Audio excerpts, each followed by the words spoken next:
안녕하세요. 안녕하세요. 네, 여러분들 만나뵙게 돼서 반갑고요. 대방열린 고시학원에서 간호사 국가고시 간호관리학 강의를 맡고 있는 오정화입니다.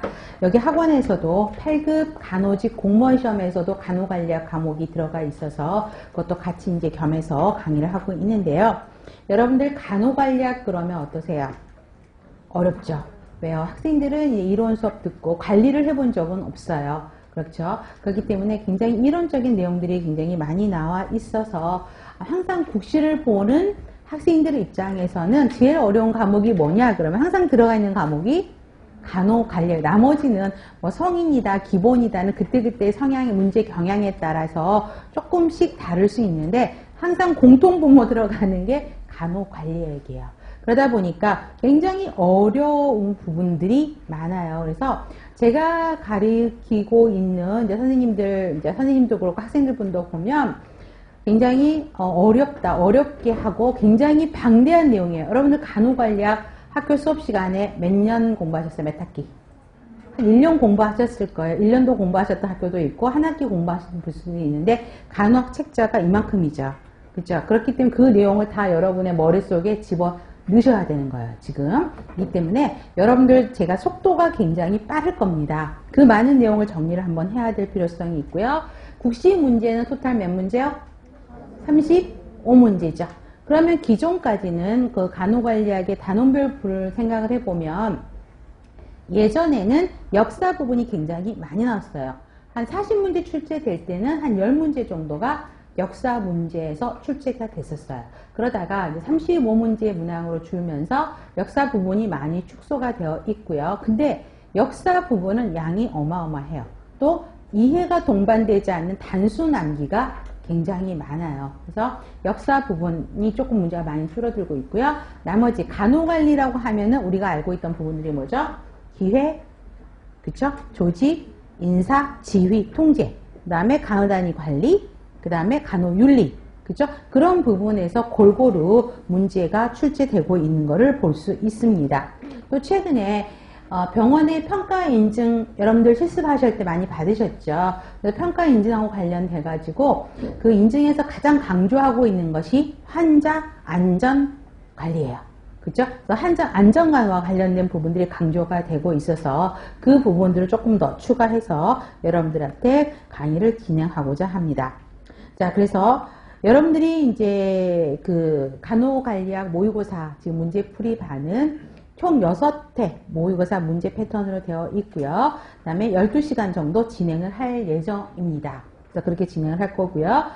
전 시간에도 여러분들 아동간호학 할 때도 말씀을 드렸지만 가장 중요한 게 뭐라고요? 기본 개념을 정리하는 것이죠.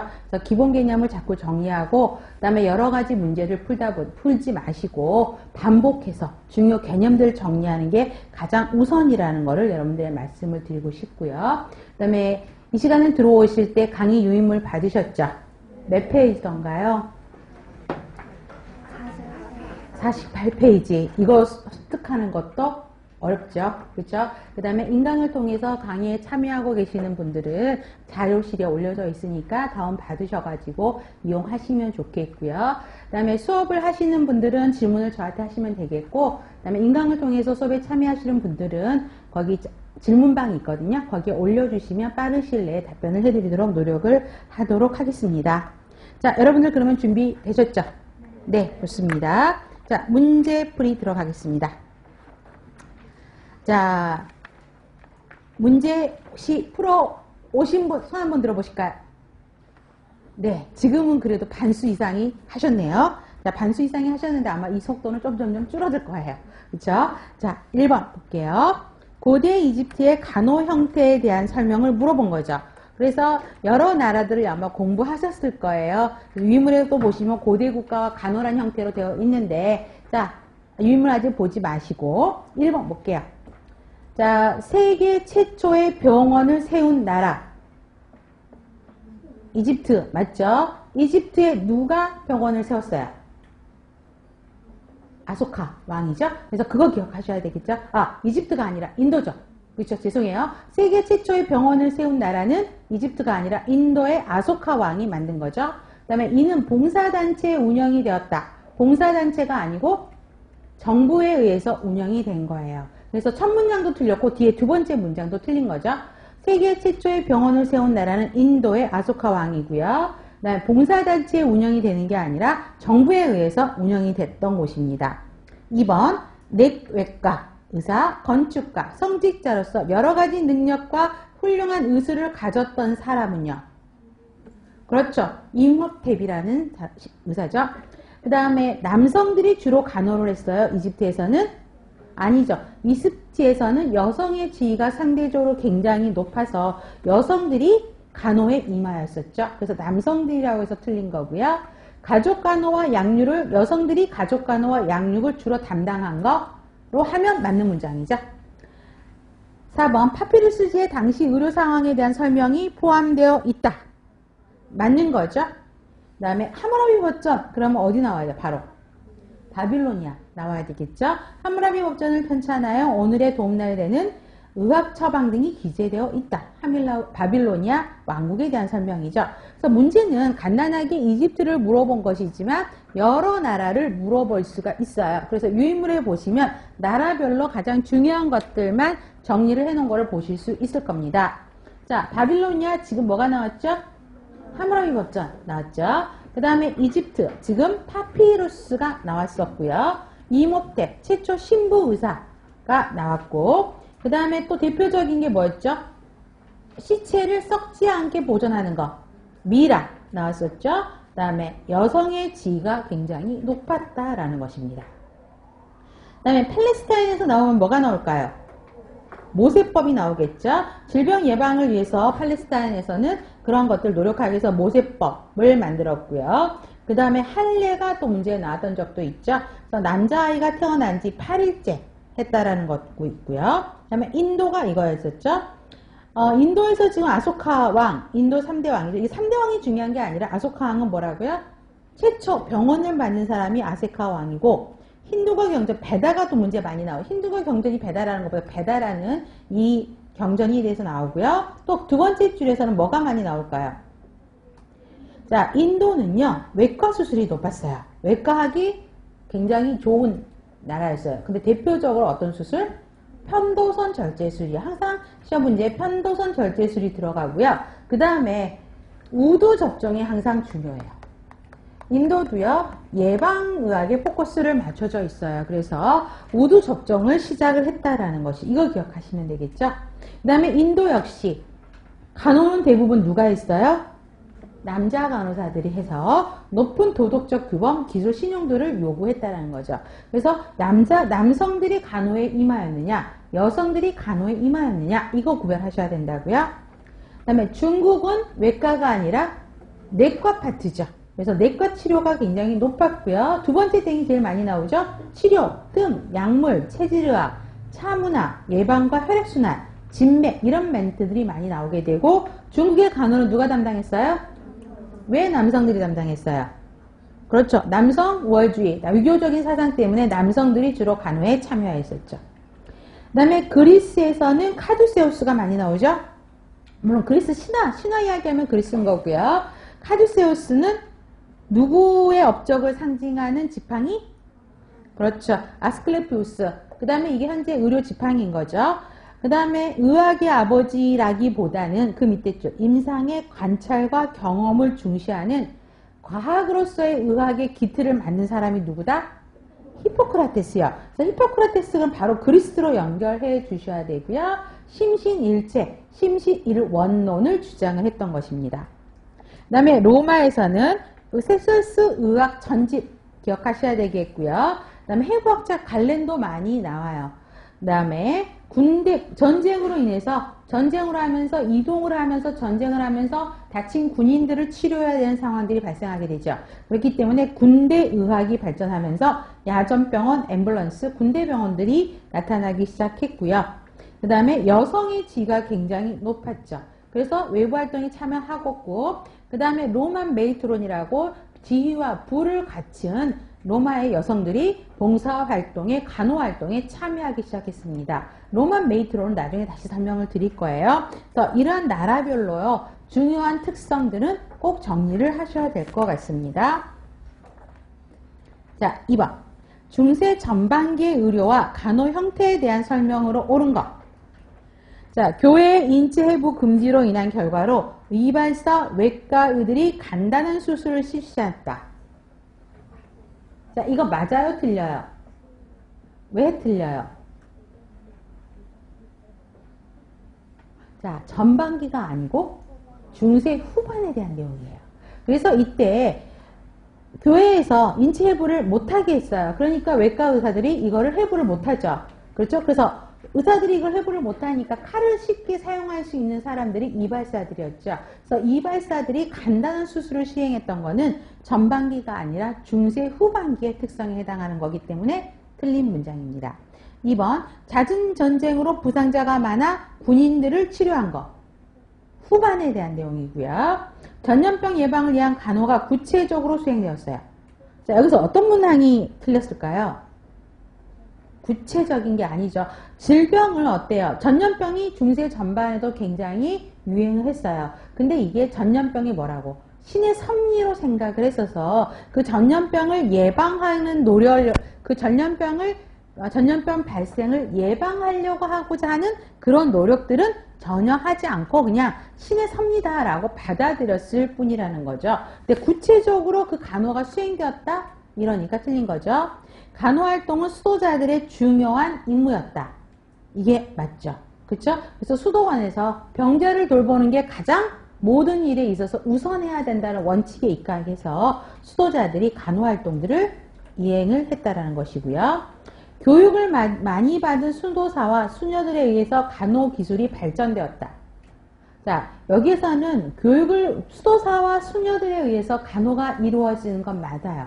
근데 이 사람들이 어떤 첨단과학이라든가 발전된 간호를 적용한 게 아니고, 그죠? 미신이라든가 그동안 해왔던 것들, 이런 것들, 그 다음에 기본적인 종교적인 신념, 이런 거에 의해서 치료를 했던 거지, 간호기술이 발전되고 그런 거는 아니에요. 근데 앞에 문장, 수도사와 수녀들에 의해서 간호가 이루어졌다 그러면 맞는 문장이라는 것이죠. 뒷문장 때문에 틀린 거죠. 그래서 답은 4번입니다. 자, 그래서 중세 전반기 유인물 보세요. 시대적인 암흑기라고 이야기를 하고 있죠. 교회가 활성화가 되면서 교회가 사회를 지배하기 시작하는 것입니다. 그래서 사회제도가 전반기에는 무질서하고 전염병이 굉장히 많이 돌았고요. 그 다음에 상업이 발달하기 시작하면서 공중위생 문제가 나타났습니다. 자, 그 다음에 간호 보세요. 조직적인 간호는 이루어지지 않았지만 수도원 간호사, 그 다음에 부유한 상류 여성들이 참여해서 간호들이 이루어지기 시작했고요. 이때 여집사 동거래 하면서 여집사들이 활동하기 시작했습니다. 자, 봉건 제도와의 간호. 자, 수도원 제도죠. 자, 보세요. 자, 이방인들이 침략해서 모든 시설을 파괴하다 보니까 교회가 하나의 안식처로 제공이 돼서 전부 교회로 몰려가기 시작하죠. 그래서 금욕적인 수도원 생활을 하는 신자들이 나타나기 시작해요. 주로 상류계층들이 교회로 몰려가기 시작하죠. 그래서 청빙, 청결, 복종 등을 강조했고요. 두 번째 별표, 수도원 안팎에서 돈 있는 사람들이 전부 교회에 몰려갔어요. 수도원으로. 그러다 보니까 그 근처에 있는 급빈자들을 위한 무료 진료소, 병원들이 만들어지면서 수도원에서 수도사들에 의해서, 수녀들에 의해서 간호가 이루어졌다라는 거죠. 물론 병원 시설도 있었어요. 근데 병원 시설은 이 수도하고 별개로 나라에서 운영이 됐던 거고, 그렇죠?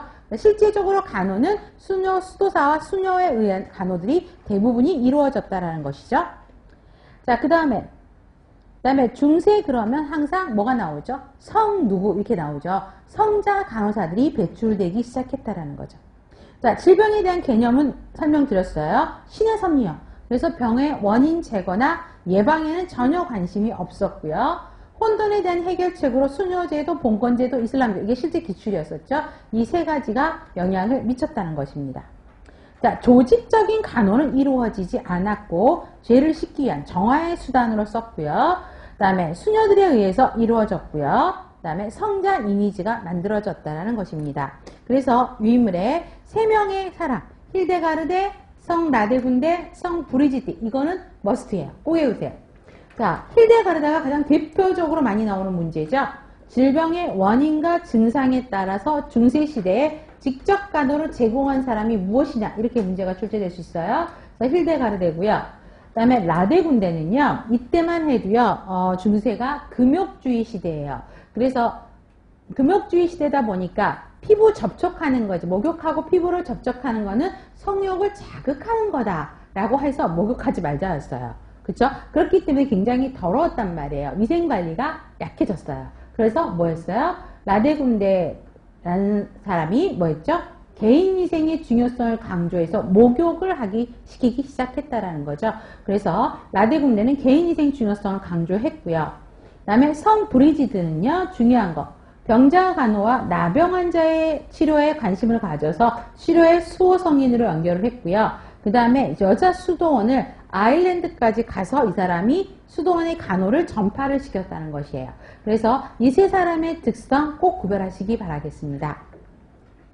그 다음에 5번이요. 살레르노 의학교. 유럽 최초 의학교예요. 유럽에서 만들어진. 그래서 수도원 의료에서 비종교적 일반 의료로 전환하는데 중추적인 역할을 한 게 살레르노 의학교고 거기서 만든 식이와 위생규칙이 포함된 게 살레르노 양생법이라는 것입니다. 이것만 기억하시면 되겠습니다. 그래서 지금 이번 문제가 전반기냐 후반기냐를 물어보는 거죠. 그래서 유인물에 또 후반기에 대한 이야기도 같이 정리해 드렸어요.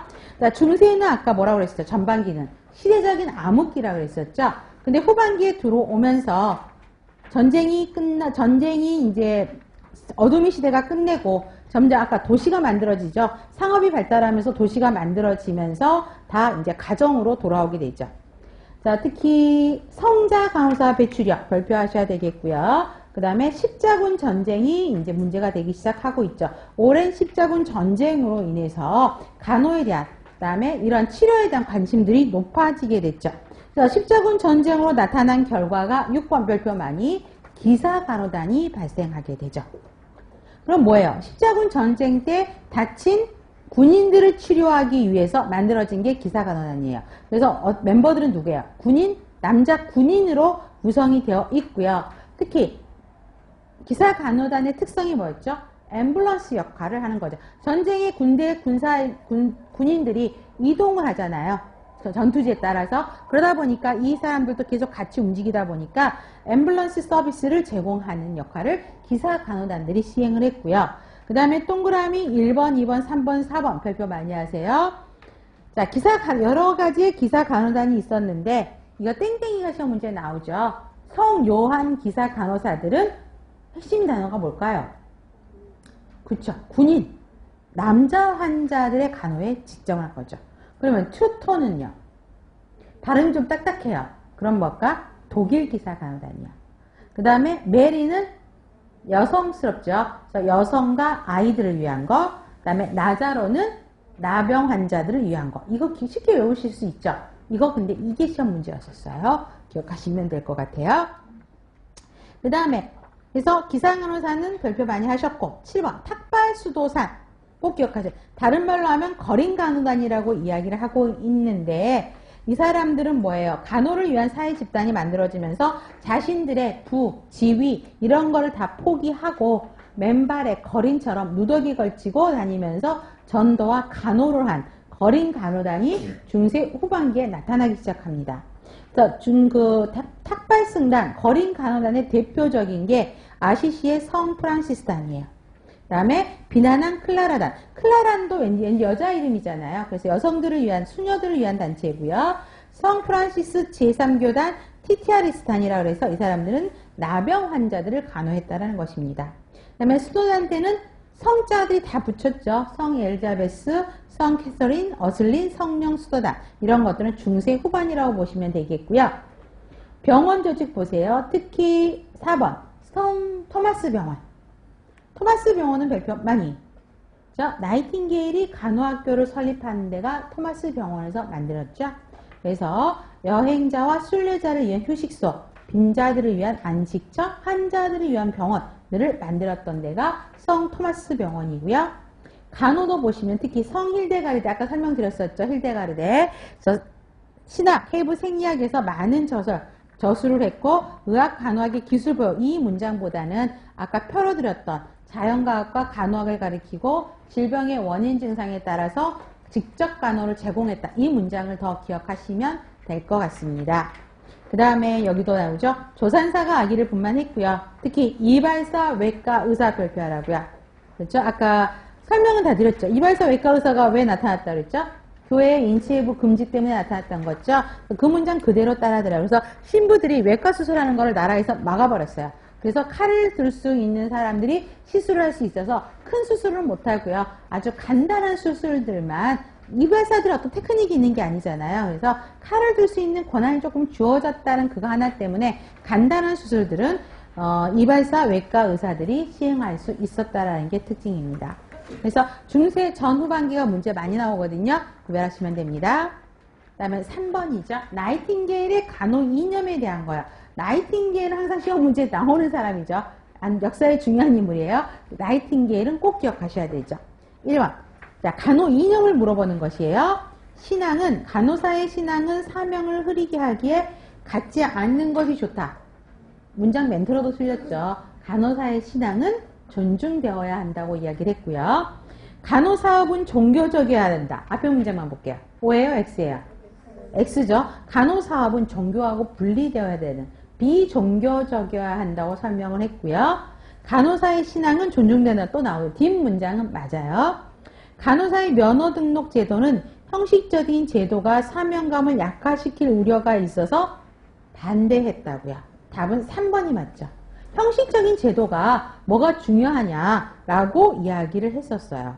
그래서 굳이 면허 등록, 나이팅게일은 면허 등록을 찬성할 것 같죠. 근데 형식적인 건 필요 없다라고 해서 반대를 했고요. 그렇죠? 그 다음에 나중에 누가 이거 찬성했죠? 펜윅 여사가 찬성을 하게 됐죠. 그래서 나이팅게일과 펜윅을 비교하는 문제가 또 굉장히 많이 돼요. 그래서 그거 구별하셔야 되죠. 그래서 제1의 간호혁명이 나이팅게일 이야기였고 제2의 간호혁명이 펜윅이었죠. 펜윅은 간호사 면허 등록 제도를 찬성했죠. 답은 3번. 4번. 간호는 질병을 간호한 것이 아니라 뭐라고 그랬죠? 병든 사람을 간호하는 것이다 라고 했고요. 간호사는 자신의 긍지와 가치관에 따라 간호 활동을 하는 것이다. 이건 어때요? 맞아요. 앞에 문장은 맞죠? 그래서 희생하는 것이다가 아니라 희생하는 것이 아니라 자신의 긍지와 가치관에 따라 간호 활동을 하는 것이다. 이렇게 바꿔야 되겠죠? 다음은 3번. 자, 그러면 유인물에 나이팅게일의 간호 이념 다 설명했어요. 뭐뭇이 아니고 뭐다 이렇게 나왔죠. 그럼 시험 문제가 뭐뭇이 아니고 이것도 다 바꿔버려요. 앞뒤 문장을. 자, 직업이 아니고 사명이고 양보할 수 없는 독트린이고 간호한 질병을 간호한 게 아니라 병든 사람을 간호하는 것이고 비종교적이어야 되고 신앙은 존중돼야 되고 간호사는 간호사이지 의사는 아니고 간호사에 의해서 관리해야 되고 차별 없는 간호를 환자에 대한 차별 없는 간호가 주장이 됐고 간호사 면허 등록 제도가 반대가 됐고 예방 간호와 정신 건강을 굉장히 강조했고 그다음에 자신의 긍지와 가치관에 따라 간호 활동을 하는 것이다. 여기에서 문제는 다 나오죠. 그렇죠? 물론 지금 다까지 문항은 5가지 줬지만 얼마든지 바꿀 수 있다라는 것입니다. 반드시 기억하셔야 돼요. 그 다음에 나이팅게일과 간호 제1의 간호혁명을 이룬 사람이 나이팅게일이었죠. 나이팅게일 업적은 뭐 근대 간호학 확립했고 간호교육을 확립했고 그 다음에 나이팅게일이 유명해진 게 어떤 사건을 계기로 유명해졌죠? 그렇죠. 크림미 전쟁에 참여해서 나이팅게일을 가서 보니까 전쟁 상황이 가가는 거예요. 병원에 이제 나이팅게일이 그때까지는 나이팅게일이 유명하지 않았어요. 근데 전쟁에 가서 봤더니 환자들이 너무나 음식도 불량하고 개인 위생도 불량하고 시트도 불량하고 또 병실이라고 있는데 너무 어두컴컴하고 물도 깨끗하지가 않고 그래서 나이팅게일이 제일 먼저 한 게 환경관리부터 시작했어요. 사람은 스스로 치료할 능력이 있다라고 전제를 먼저 하고요. 환경을 깨끗하게 바꿔주면 간호가 되는 것이다. 건강해지는 것이다 생각해서 간호에서 나이팅게일 한 게 뭐였어요? 햇빛을 쬐게 하고요. 그 다음에 하늘을 깨끗하게 갈아주고 수시로 목욕하게 해주고 음식하게 하고요. 감염관리하고 환경관리했단 말이에요. 그랬더니 사망률이 40%였대요. 군인들이. 근데 뭐 4.몇 %인가로 줄었대요. 그러면서 나이팅게일이 유명해진 것이거든요. 그래서 문제는 2번과 3번이요. 전쟁 당시의 나이팅게일 활동과 전쟁이 끝난 후의 나이팅게일 활동을 비교하는 문제가 많이 나오죠. 그래서 전쟁 중에 당시의 나이팅게일 활동은 군대 문자를 은닉한 사람들이 많았대요. 그래서 군대 문자가 부족한 거야. 다친 군인들은 많은데 그쵸? 물건들이 없어요. 그랬더니 어떻게 나이팅게일은 조금 부유층의 딸이었잖아요. 그래서 은닉된 군대 물자를 잘 활용을 하고요. 그 다음에 그 부유층이 딸이었기 때문에 친지들을 동행해서 군대에서 쓸 수 있는 물적 자원들을 조달을 받기 시작했다라는 거죠. 그 다음에 간호사 선출, 군대 간호사 채용, 이거 발표하세요. 굉장히 나이팅게일은 스파르타식 훈련을 시키면서 엄격한 규칙을 적용했어요. 그래서 복종하지 않거나 또 음주하거나 비도덕적인 간호사는 너 가라, 집으로 가라, 이렇게 이야기를 해버렸단 말이에요. 그래서 엄격하게 훈련을 시켰고요.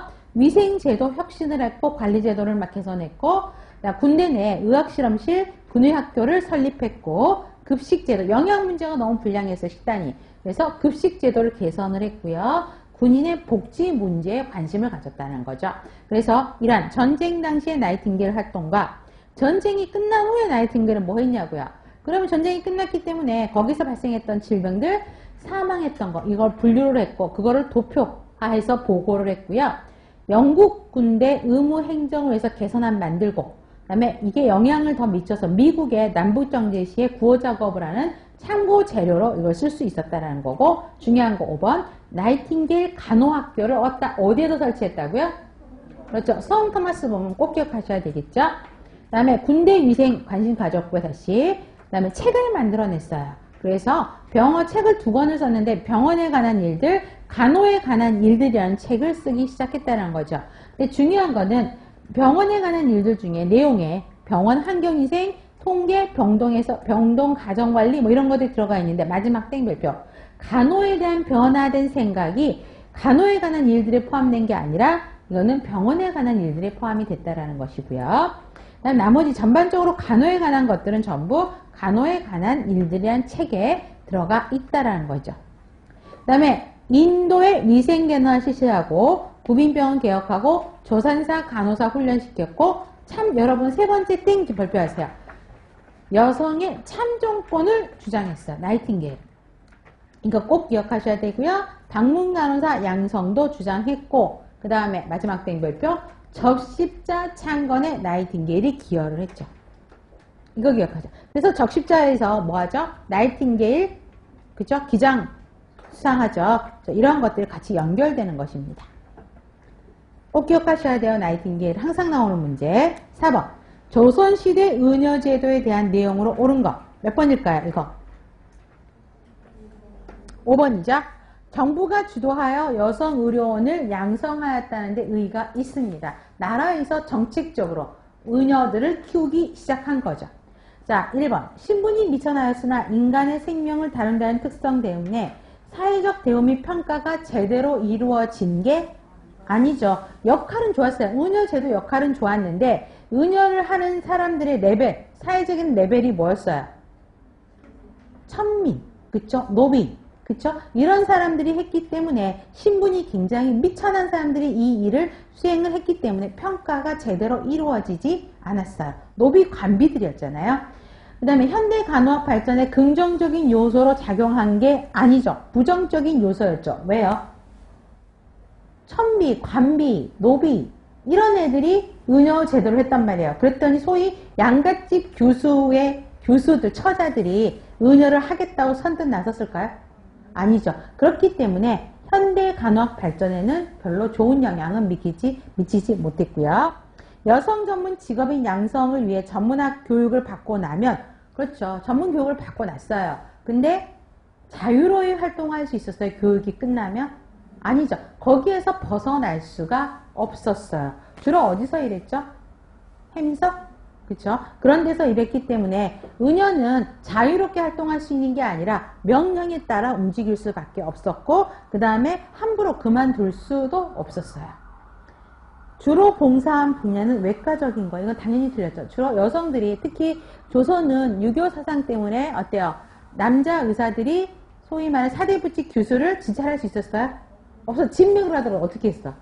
실로 했잖아요. 그렇기 때문에 대신해 줄 수 있는 여성 의료인들이 필요했고요. 그렇죠? 그래서 그 의녀들이 의사의 오더를 받아서 아니면 처방을 받아서 어떻게 해서 만져라, 뭐가 들리느냐, 어떻게 촉진되느냐, 의녀들을 교육해서 치료를 했기 때문에 주로 산부인과적인 간호에 거의 집중하고 있었죠. 답은 5번입니다.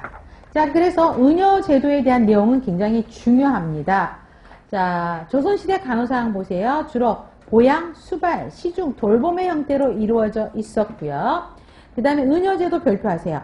태종에서부터 시작했죠. 그래서 재생원, 해민서에서 일을 했었고요. 조선 말까지 계속 이어졌는데 2번 별표하세요. 여성 전문 직업을 양성을 위한 첫 시도였다라는 거죠. 여성의 직업적 특성이 나타난 제도가 무엇이냐? 이렇게도 물어볼 수 있어요. 뭐예요? 의녀제도라는 것이고요.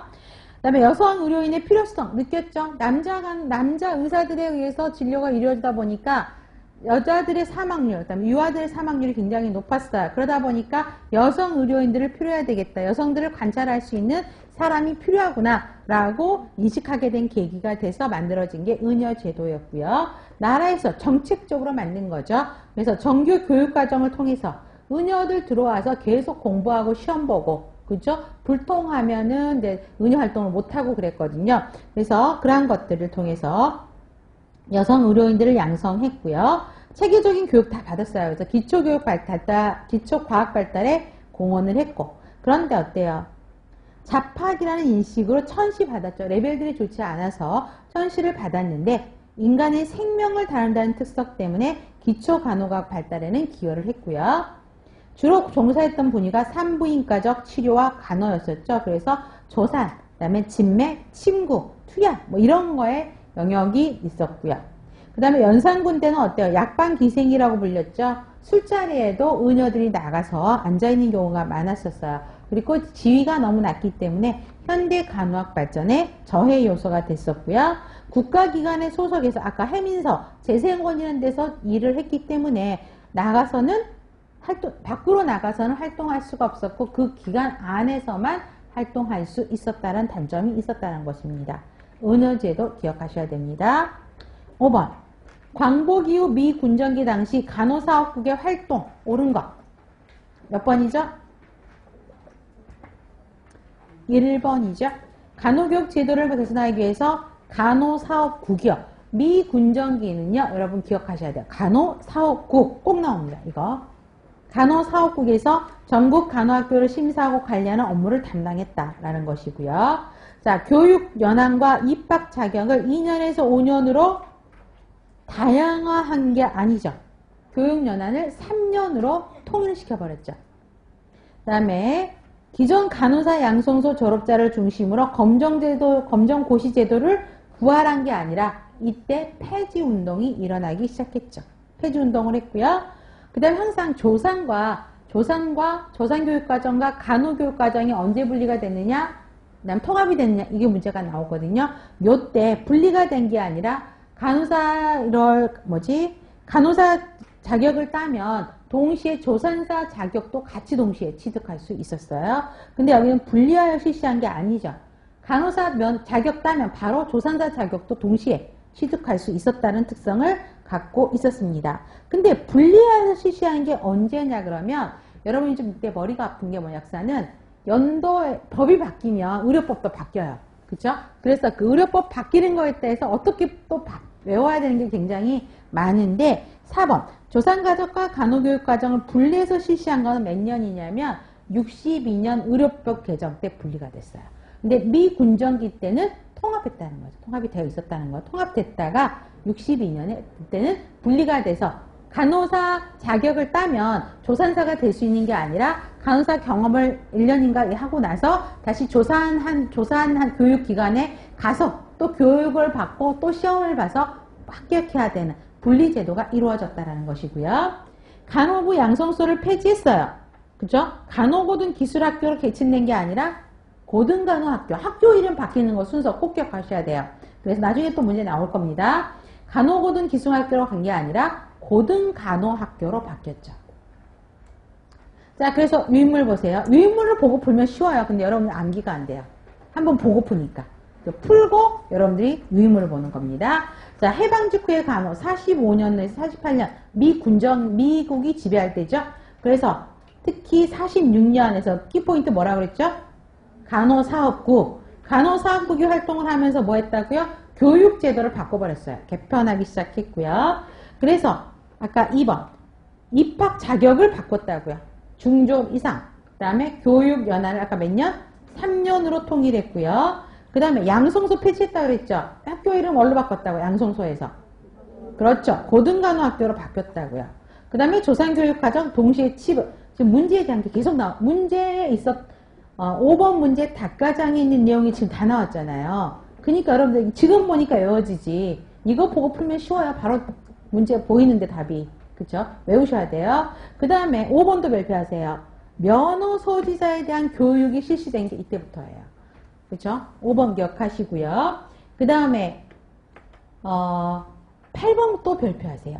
자격검정 고시제가 폐지된 게 폐지 운동을 이때 했고요. 실제 폐지된 게 언제예요? 이거 꼭 기억하셔야 돼요. 실제 폐지된 거.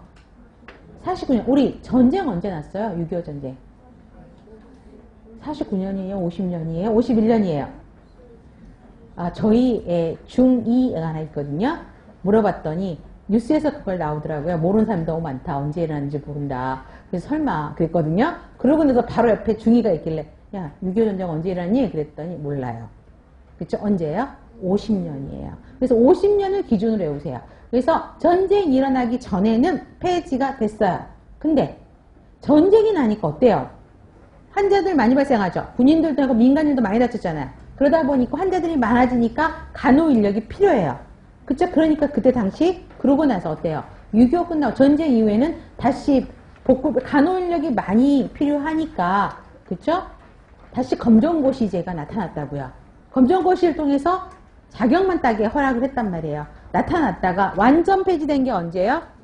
62년. 이 연도 속 항상 나오는 문제예요. 그래서 폐지된 건 49년. 그랬다가 전쟁 끝나서 다시 이게 복구가 됐어요. 다시 살려놨다는 거죠. 그랬다가 완전 폐지된 거는 62년 완전 폐지된 거.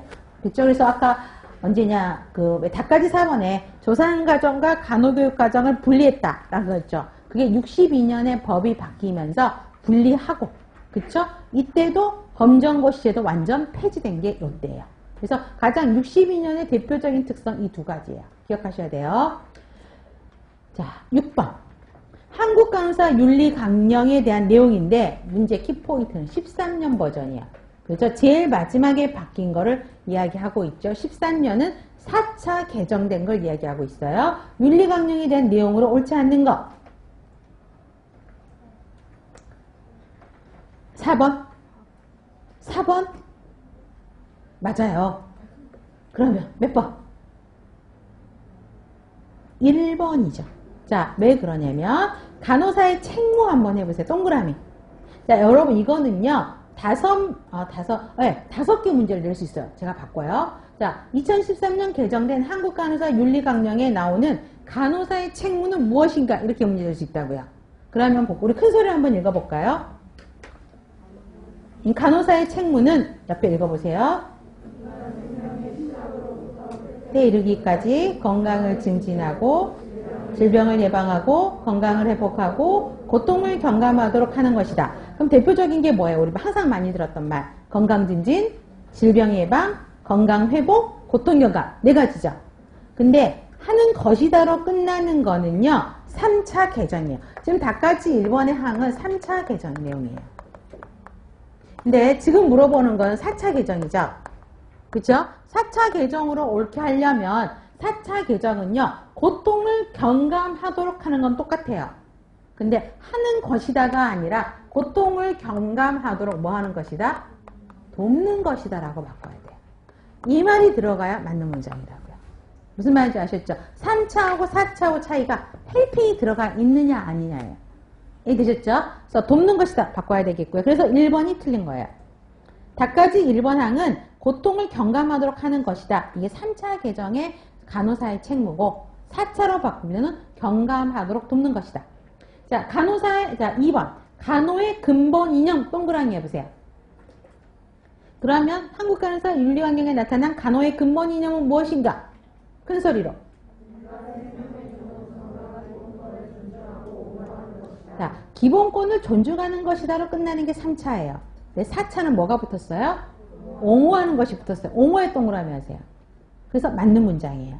그래서 간호의 근본 이념은 존엄성, 기본권을 존중, 옹호하는 것이다. 그 다음에 3번. 윤리강령 제정 목적 동그라미 해보세요. 이것도 시험 문제예요. 한 문제. 4차 윤리강령에서 나타나는 윤리강령의 제정 목적은 국민의 건강과 안녕에 이바지한 전문인으로서 간호사의 위상과 긍지를 높이고 윤리의식의 제고 사회적인 책무를 다하기 위함이다. 맞는 겁니다. 그 다음에 4번에도 간호사의 역할 동그라미 해보세요. 간호 대상자의 자기결정권 존중하고 간호 대상자 스스로 건강을 증진하는 데 필요한 지식과 정보를 획득하여 최선의 선택을 할 수 있도록 뭐 하는 거다? 여기도 헬핑이 또 나오죠. 돕는 것이다. 그 다음에 5번에서 또 동그라미 뭐 해야 될까 우리? 윤리강령은 언제 만들어졌냐고. 이것도 좀 문제예요. 먼저 몇 년? 72년 기억하셔야 되고요. 현재 4차 개정됐다라는 거 기억하시면 돼요. 자, 그러면 답은 1번. 자, 유인물. 한국간호사 윤리강령이에요. 그래서 윤리강령이 뭐냐라고도